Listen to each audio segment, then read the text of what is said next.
Hello, everybody, and welcome along to another episode of the ReLoaded podcast. Dave Bradshaw here, and to be honest, I don't really want to introduce you this week after the week we have had, but James R. Kennedy with me as always, and you, sir, have a significant amount to answer for this week.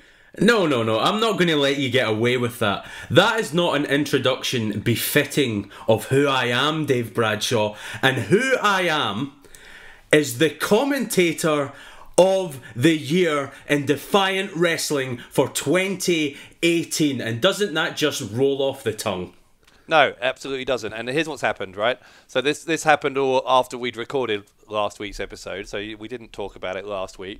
But soon after we'd finished recording, it was announced the results of the vote in the Defiant Wrestling End of Year Awards, and apparently with 51% of the vote, you have won Commentator of the Year. Now, don't get me wrong. I don't want to be one of those guys. You know, awards aren't everything. I'm not trying to. You know, it doesn't. I want to come across as a sore loser. But I do happen to know, on let's just say on very good information, that with about 2 hours left of the vote, I was 80-20 up. Oh, come on!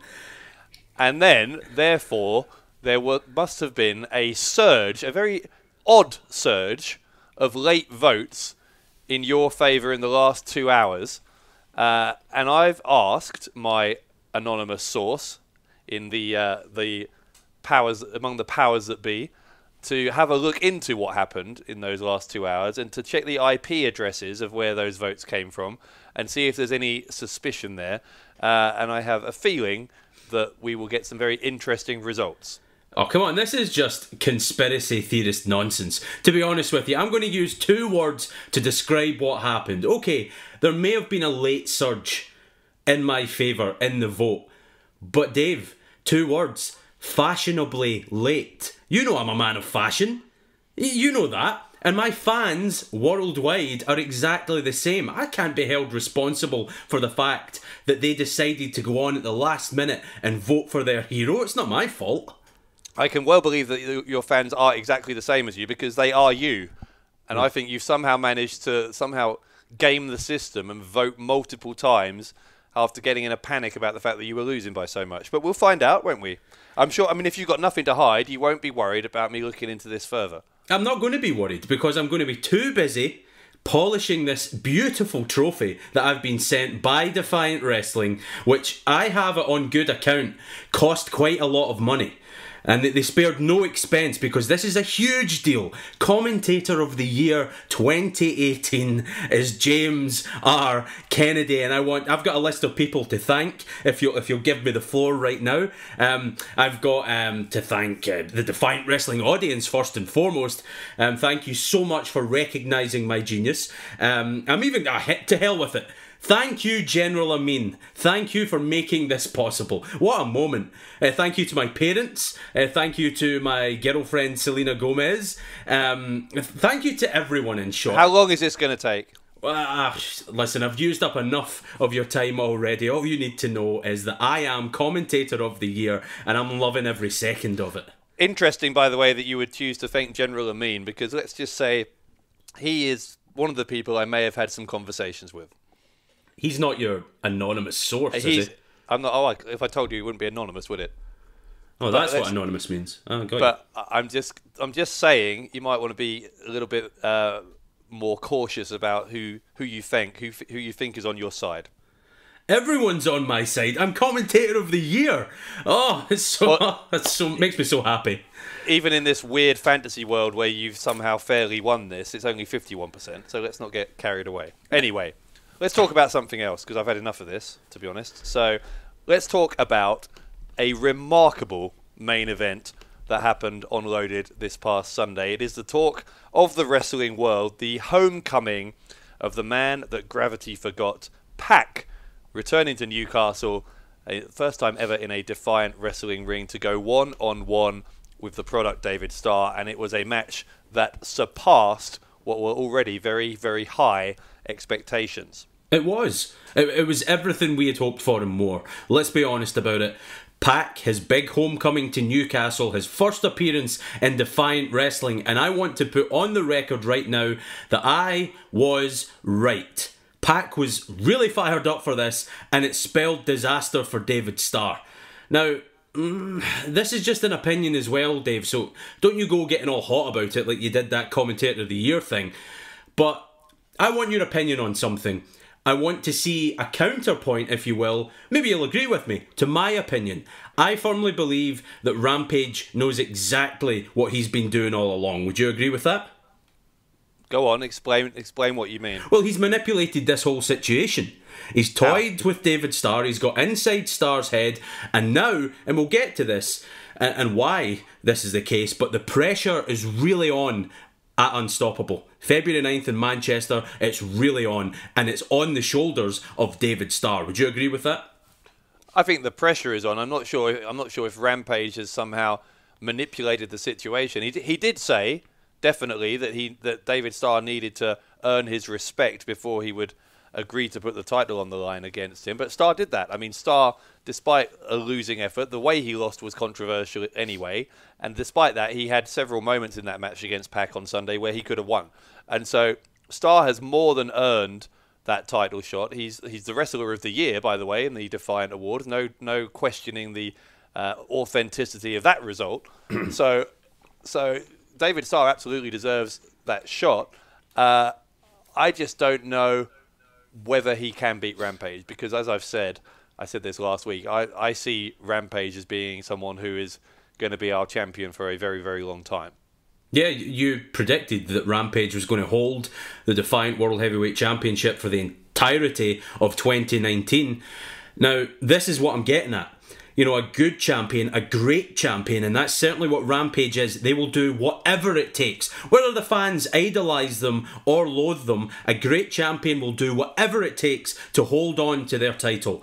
And that's what Rampage is doing. I honestly believe that he has manipulated this whole situation. He was able to get inside David Starr's head. He could sit there with his feet up and watch David Starr go toe-to-toe, nose-to-nose with one of the best wrestlers in the world, Pac. And then he could come out, say that, okay, Starr lost, but he earned his respect, and at Unstoppable, they will collide for the Defiant title. And I don't know if you agree with this is my second point, Bradshaw. More so than any match he's had in Defiant Wrestling to date, this is must-win for David Starr. He's put himself in so many great positions over the past couple of years here, just hasn't been able to get the job done, but this is a must-win for Starr. Well, okay, let's take a couple of the things you said there. First of all, on this point about whether Rampage, again, has manipulated in some way, I will say this. I do think Rampage will be acutely aware of the slightly short fuse, if you will, that David Starr has, right? He's known for having a bit of a temper. We've seen him explode a few times, David Starr. And this whole thing that Rampage has been saying about, oh, you need to earn my respect, you need to earn my respect. Well, we saw at the end of the match, when Rampage did come out and say that he now has earned his respect, that you can see that gets under the skin of Starr, right? You can see that from Starr's perspective, it's presumptuous of Rampage, right? Why do I have to earn your respect? You know, it's not you who gets to decide who you defend your championship against anyway. And so I wonder whether there's a possibility that Rampage has done that deliberately, and whether he is trying to get in the head of David Starr in that way that he can annoy him about the fact that he's had to somehow, you know, jump through some hoops to get this match against Rampage. And maybe if he is annoyed, if he is angry, if he is fired up going into that match on February 9th at Unstoppable, then possibly he's more likely to make a mistake, and that gives Rampage an advantage. Well, far be it from me to you know, suggest that someone the Defiant Wrestling fans idolise like Rampage would resort to the kind of tactics I'm talking about, but I don't think there's anything wrong with it. I don't think that Rampage toying with David Starr makes him a bad guy, necessarily. You know, to hell with that idea. Rampage is doing everything he can to hold on to what he cherishes most. And that is the most prestigious title in Defiant Wrestling, the Defiant World Heavyweight title. And come Unstoppable, I think everything that's happened over the past couple of weeks, including David Starr losing his temper, including David Starr losing to Pac, it gives Rampage the edge in Manchester. Well, maybe it does, and you do have a point as well. I hate to say it, twice in a week. It's unbelievable. Maybe this winning of this award has caused you to become a bit more intelligent in some way. But come on.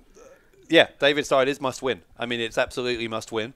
It is another one of those moments where Starr, for all of his near success in Defiant, needs to prove that he has that killer instinct, that he's able to close the deal, so to speak, right? Because actually, if you're Pac, for example, you might be thinking at this point, well, why on earth is David Starr getting that title shot? I won the match. Exactly.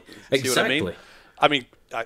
There is a perfectly good counterpoint to that, which is the way in which he won the match. But in any case, there is a case for saying, well, Pac should be right in that mix as well. And I'm sure that Pac will be watching that world title match at Unstoppable with great interest, because Pac, I should say, will very much have his thoughts headed towards a shot at the Defiant world title in the future. And do you know who else is going to be watching that world title match with great interest at Unstoppable in February 9th in Manchester? And because I'm a nice guy, and because we're still in the early knockings of this beautiful new year, during which, last year I ended up being commentator of the year, by the way, in case I haven't mentioned that. But this year it's a fresh start for you, Dave. Everyone has a chance at the start of a new year. You are unbearable today. Well, hang on. I'm going to cheer you up a bit. Someone else who's going to be watching David Starr versus Rampage, and I can't believe I'm about to say these words, but we have a new deputy general manager in Defiant Wrestling, and I'm going to let you take it from here because I know you love this guy. Well, I did promise you last week that our general manager, Prince Amin, was going to have a special announcement about how he planned to manage things going forwards in Defiant Wrestling, and he has announced indeed that his new assistant general manager is Simon Miller. What an appointment. I think that is a great shout. Oh my God, just when I thought things couldn't get any worse. So, what we're saying here in Defiant Wrestling is, instead of one idiot calling the shots, now we have two. Why don't Defiant just go the whole hog and get Tweedledee and Tweedledumming? Because that's what this is. It's dumb. And listen, Dave, if General Amin, as you want to call him, needs help, then he shouldn't be the general manager in the first place. That's my honest opinion on it. I know I spoke highly of General Amin in the past, and I do respect him, by the way. Don't get me wrong, I do respect him, but not on this evidence that he's made Simon Miller the new deputy general manager. This is just a harebrained decision, but I will say one thing. It does show that there's a lot going on in the new year around this place, and maybe we do need more than one brain, because General Amin only has half of one for a start. Wait, so within one breath there, you've just said Amin should be able to handle it on his own, and then said, oh, maybe he needs another person. Which is it? No. What I'm saying is we need someone else in charge. And I'm not putting myself forward. No, not at all. Not at all. Commentator of the year is enough. I don't want to be general manager of the year as well. That would just be greedy. But all I'm saying is, can we please have some common sense? Two idiots calling the shots is not a good thing for Defiant Wrestling. I know you're happy though. Well, look, you've been criticising Amin in the past few weeks. You're trying to say he's lost control of things already. He absolutely hasn't. His investigation into the missing glasses of El Phantasmo, as I understand it, is developing at pace, and he's getting closer by the hour, by the minute even, to identifying the culprits in that situation. So I don't know what your problem is there. You're also talking about some of the other decisions he makes. Well, he made a great decision this week, by the way, didn't he? Maybe because he was freed up by Simon Miller to be able to spend some more time thinking about other things.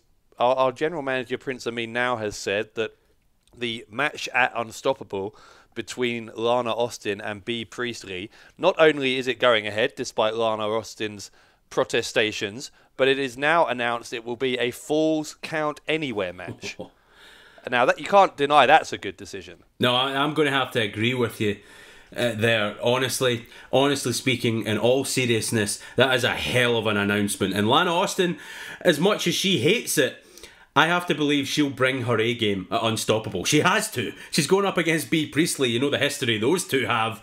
When you've got Falls Count anywhere, anything goes. But yeah, that's a good decision. Yeah, so it's a good decision. So what's your problem? No, I can't for 1 second believe that Prince Amin came up with that on his own. Come on, this story is yet to develop, Dave Bradshaw. Well, look, if he didn't come up with it on his own, maybe Simon came up with it. I don't know which of them came up with it, but if Simon Miller came up with it, well, then that's credit to Amin for hiring him. So either way, our general manager comes out of this looking pretty good, doesn't he? Those two morons couldn't string a sentence together. Never mind put together an epic match on pay-per-view. I mean, speaking of where did it come from? Where did it come from then? It didn't just get plucked out of thin air, did it? I don't know. Someone must have slipped the idea underneath General Amin's office door or something and then ran away very quickly.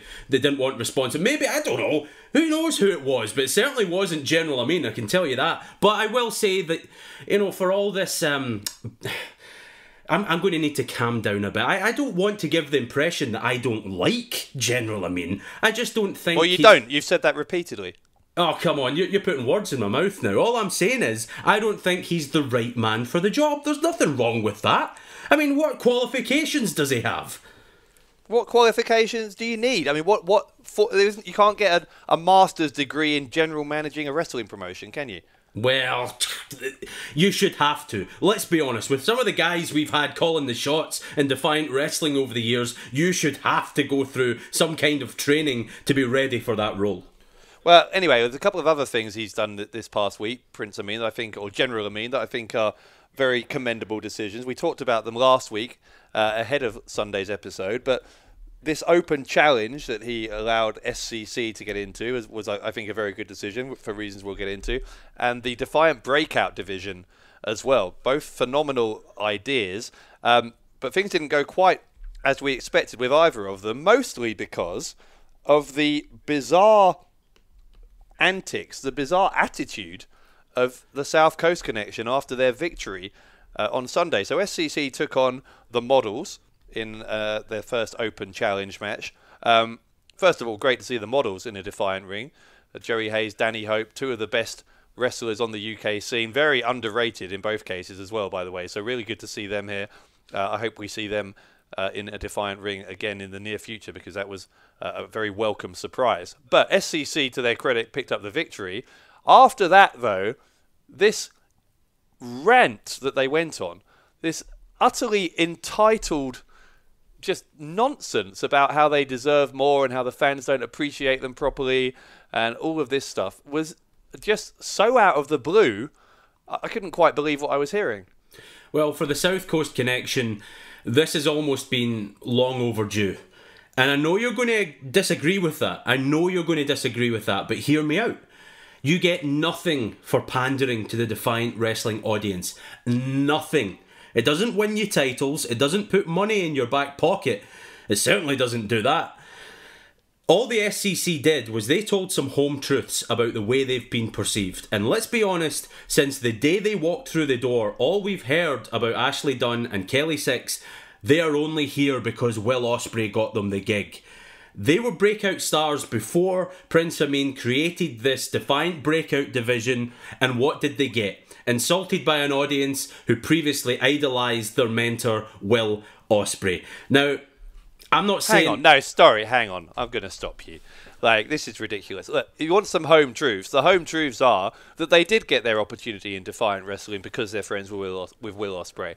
And that's not being controversial. They will tell you that themselves. But their argument now doesn't seem to be, hey, we deserve respect, we're not just here because of Will. That's not what they're saying at all. They're saying, no, we're Will Ospreay's boys, and so you will treat us with respect. They think they deserve some kind of special treatment because their friend is Will Ospreay.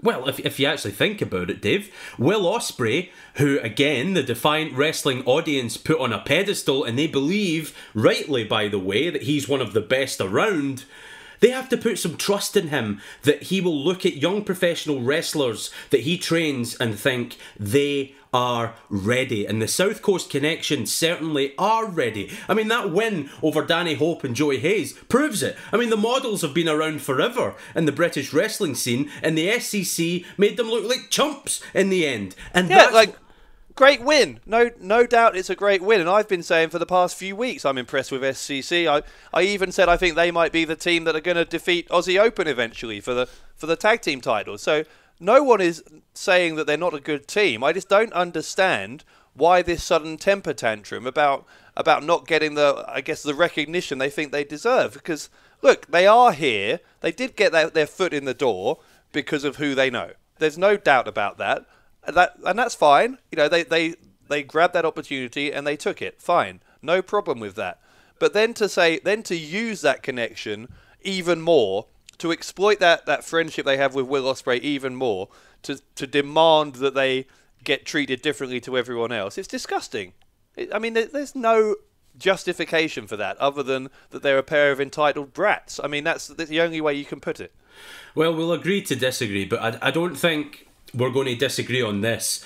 When you actually saw the Defiant Breakout division, and Marty Jones, by the way, being part of Defiant Wrestling and introducing the Breakout division, that was historically significant as well, because this man was around the last time British wrestling was on top of the world, and he clearly sees the potential Defiant's roster has. And let me tell you, the future is bright when you look at young Thomas and Mark Billington. But the South Coast Connection didn't appreciate them, and again, they believe that they were breakout stars before all of this happened, and they want to take back some control. I think that's all this is about. I think they want to prove that they are the breakout stars in Defiant Wrestling, not youngsters like the Billingtons. It's not about taking back control. It's about being the centre of attention. And what they didn't like, what SCC, Ashley Dunn, Kelly Six, they didn't like the fact that two youngsters came out there, the Billingtons, just 15 and 17, the nephews of the late great Dynamite Kid, came out there for an exhibition match, a singles match with their coach and trainer, the legendary Marty Jones, as you say, and they absolutely wowed the crowd. Two teenagers came out there and were just stunning in what they were able to achieve, having been training for less than a year, both of them. And SCC, having just got back through the curtain from their match with the models, obviously couldn't take the fact that these two kids were getting a more favourable crowd reaction than possibly SCC have had in their entire Defiant careers. So what did they do? They came out and ruined the moment. They ruined the match. I mean, how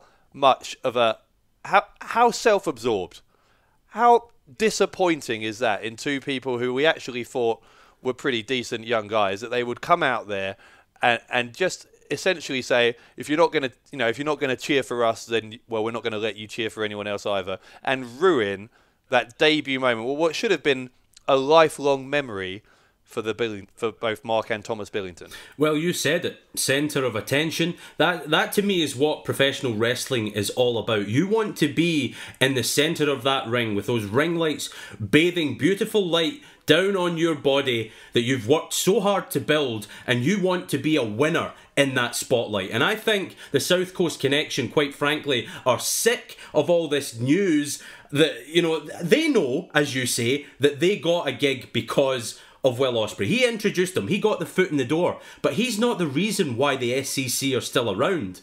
Ashley Dunn, Kelly Six are the reason. They've proven themselves in Defiant Wrestling, and it's about time people started respecting that. Well, look, I don't know what else to say to you, because if I don't know what else we can give to SCC on a plate. You know, they've had every opportunity, and yeah, they've started taking those chances, but I don't know what they want. The crowd were on their side. They're not now after that outburst on Sunday, but the crowd were behind them. They were getting plenty of time on air. They were growing their reputation nicely, organically, and were headed towards success. And now, suddenly, they've come across as what they apparently were all along. We just didn't know, which is a pair of entitled young prima donnas. I mean, I'm trying to think of a more charitable way to put it, but there isn't a way. It's so disappointing. Listen to what I'm going to say now, and this is the truth, and this is 100% crystal clear. To the SCC, there's a difference between the respect of the fans and the respect of the office and the people who run this place. The SCC want title shots. They want the money and the prestige that comes with that. They don't want to hear about some fat-arsed fan on Twitter saying, "Oh, great match, guys. Oh, that was wonderful, 5 stars." That doesn't mean anything to them anymore. It might have at some point in their careers, but not anymore. They have went a step up the ladder, and they want the riches that come with that. That's as simple as that to me. And whether you agree or disagree with their methods, at least we have two young lions who are trying to seize some control and take the spotlight for themselves. I think that's to be applauded, quite frankly. Yeah, but they're not. Oh, look, we're going to have to move on. But they're not trying to take that spotlight on the basis of their own ability. They're not even trying to do that. If they were trying to do that, I'd have some respect for them. But what they're trying to do is they're saying, you must give us the spotlight because do you know who our friend is? Well, we're going to have to agree to disagree on this one, because clearly we're not going to see eye to eye. But at the end of the day, does it matter? Because you can't just say, hang on, no, you can't just say we're going to have to agree to disagree whenever you lose an argument. Do you know what I didn't lose? Commentator of the year, baby. Oh, for goodness sake. What a time to be alive. Oh, this is a struggle this week with you, I'm telling you. Well, listen, let's turn the conversation over to you guys. What do you think about all of this newfound attitude of SCC, all these other things we've been talking about as well? Simon Miller as the assistant general manager, David Starr, and whether he has a chance of beating Rampage in the main event of Unstoppable. All those things we've been talking about. If you want to join the conversation about any of those things, you can tweet us at Defiant Wrestling, at Defiant Rest, that's Defiant WRES, and use the hashtag #WeAreDefiant if you want to comment on any of those things. Before we go today, let's have a quick look ahead to this week's Loaded, because our brilliant general manager has done it again. We have 3 excellent matches signed already for this Sunday's show, and that again begs the question how you can possibly think he's doing a bad job. John Bad Bones Klinger, first of all, going to go one-on-one with the man he attacked a week and a half ago on Loaded, Lucky Kid. We still don't really know why it is that Klinger attacked Lucky Kid. We know that Klinger is now insisting on doing all of his interviews, all of his promotional work in German, so he's obviously got a chip on his shoulder about something. Going to go up against his fellow German, Lucky Kid, on Sunday. How do you see that going? Well, I can only see one result. If you take this as a pure fight, I'm going to lean towards John Klinger. But one thing Bad Bones does not want to do is get into psychological warfare with Lucky Kid, because I'm not sure anyone can outmaneuver Lucky Kid in that department. You touched on it there, Dave. Klinger, he's now speaking exclusively in German. He said he refuses to dumb things down for the fans anymore. He's German and he's proud. We still don't really have answers on why he attacked Lucky Kid in the first place, but things are going to come to a head on Loaded next week. This is a huge match for both these guys. Whoever wins, I think, could realistically get back into the title frame here in Defiant Wrestling. All right, well, we'll see how that goes. Another match that's interesting is Omari has insisted on a match with Nathan Cruz. Let's talk about Omari a little bit, because we saw him on Sunday, his first match back since that brutal backstage assault from Nathan Cruz. Very comfortable victory over Conor Renshaw for Omari on Sunday. He looked great, actually, I thought, Omari. But I do think it's bold, because there must be a part of Omari that's upset, that's worried about how decisively Nathan Cruz was able to give him a beating backstage those few weeks ago. And to come back and to insist on a one-on-one match in front of a live, or in front of a worldwide audience, I should say, against Nathan Cruz, a man who is much more experienced than he is a bold step, no doubt about it. It is bold, because you and I, there's been a thread throughout this podcast of you and I disagreeing on things. One thing we certainly agree on is the future that Omari has. He's a real prospect in Defiant Wrestling, but he's going up against the professional, and that isn't some fancy nickname that Nathan Cruz uses. It's a nickname that's been earned, a moniker that he justifies via his professionalism inside that ring. And I think this could be either a complete misery or a nightmare for Omari, or we talk about the Defiant Breakout division, this could be Omari's breakout moment, because if he gets past someone like Nathan Cruz, it shows you the potential he has for 2019. On the flip side, it could all go wrong for him, and maybe it will be Nathan Cruz who stamps out Omari and he goes forward towards championships. Yeah, I think it's a big ask, honestly. I wish I didn't. I would love Omari to beat Nathan Cruz, I would, but I think it's a big ask for Omari to come in there and to defeat someone like Nathan Cruz this early in Omari's career against a man as experienced as Cruz. We'll see. I mean, Omari, as you say, it's an opportunity for him, but it's also a risk, because there is a chance here that Omari gets not just beaten but humiliated by someone who might beat him very easily. Not easily is the wrong word, but very decisively ultimately. Yeah. And then what does that do to Omari in the long run? Does that, even just in his own head, does that set him back a year? Does that set him back a couple of years because he starts doubting whether he has what it takes to hang with with the top stars on the UK scene? We'll see. We'll have to see how that goes. But that's why I say it's bold, because it's high stakes for Omari. It really is, and it's do or die. It always is in Defiant Wrestling. And speaking of that, do or die, I really worry about the safety of someone on the anti-fun police when Mark Haskins gets his hands on them, because we've been hearing a lot from Mark Haskins lately, and he says he doesn't exactly need his tag team partner and occasional, occasional enemy, if you like, Jimmy Havoc, to take down No Fun Done, HT Drake, or anyone involved in this anti-fun movement. And by the way, I hope he doesn't mean me. I mean, I like the anti-fun police as much as the next person, but that's from a distance. And a distance is what I like to keep from attack dogs like Haskins. Oh, you like them, do you? So you have fun when you watch them? No. I certainly don't have fun, because that's outlawed now in Defiant Wrestling. Outlawed. The anti-fun police have made that very clear. There will be no fun here. So you don't like watching them? No, I do like watching them, but so you have fun then? I can't win this argument. You're just in one of these moods. I can tell you're upset about the Commentator of the Year thing. You're going to have to find something else in your life, Dave, that makes you happy, because, coming on here and ranting at me and trying to tear me down is not doing you any good. Well, I'll ignore you. But the thing about Haskins is, in the book of questionable decisions, we're talking about Omari. This Haskins one is another interesting decision, because as much as he has that turbulent up and down relationship with Jimmy Havoc, he's going to have to, in the absence of Jimmy Havoc, Haskins is going to have to go 1-on-2, 1-on-3. I don't know who among the anti-fun police is going to show up. I assume, at the very least, it's going to be Dunn and Drake. And so he's put himself in a handicapped situation here, insisting that he doesn't need Jimmy Havoc. And that is, for all the dangerous ability that Mark Haskins has, I'm not sure it's smart to put yourself... Why would you voluntarily put yourself at a 2-on-1 disadvantage?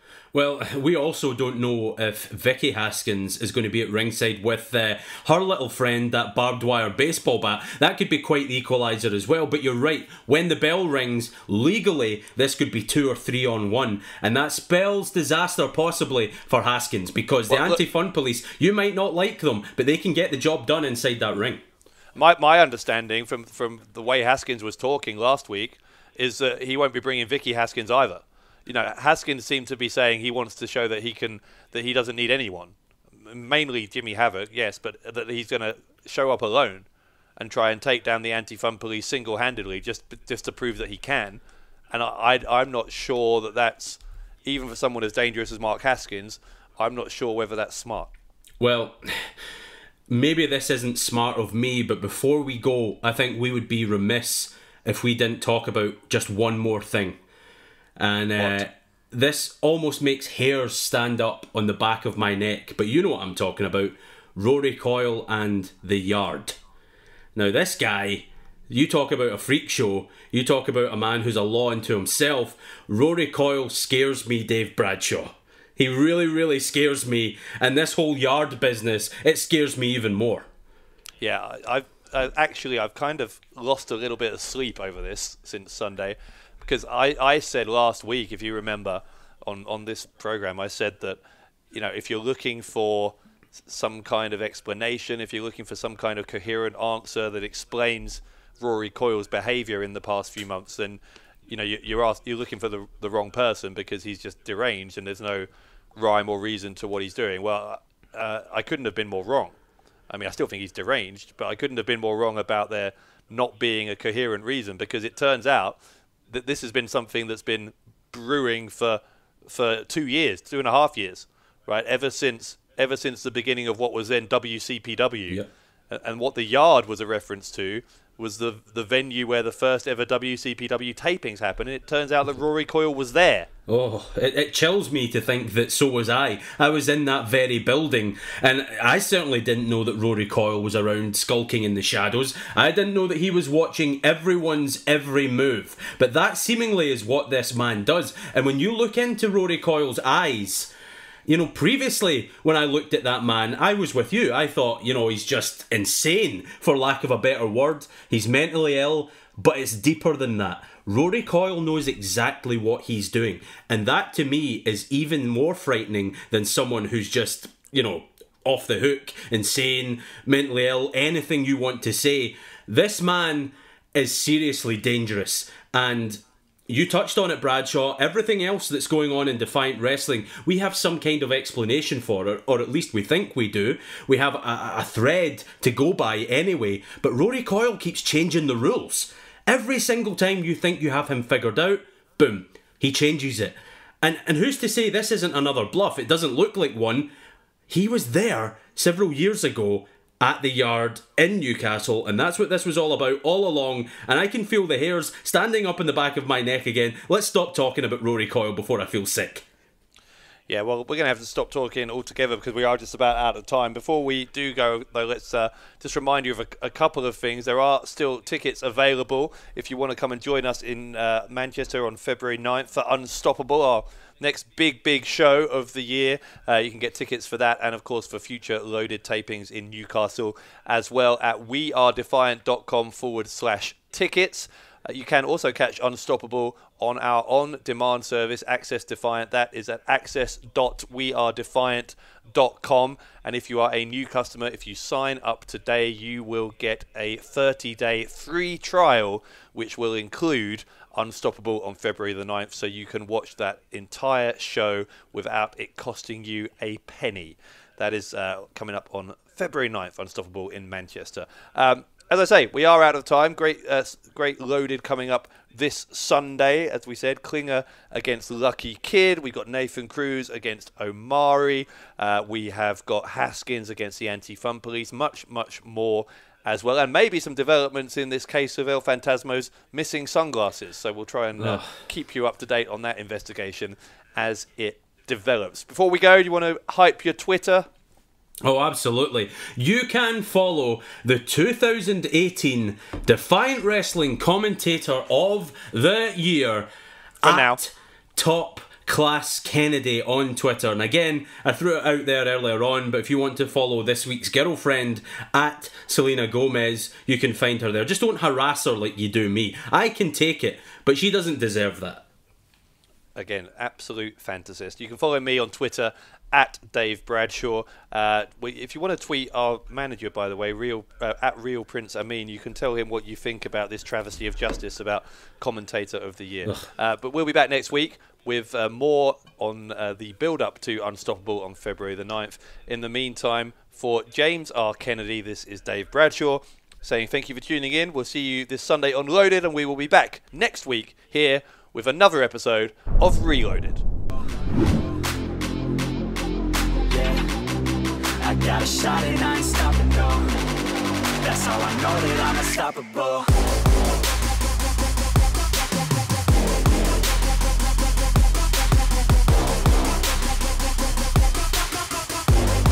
That's how I know that I'm unstoppable.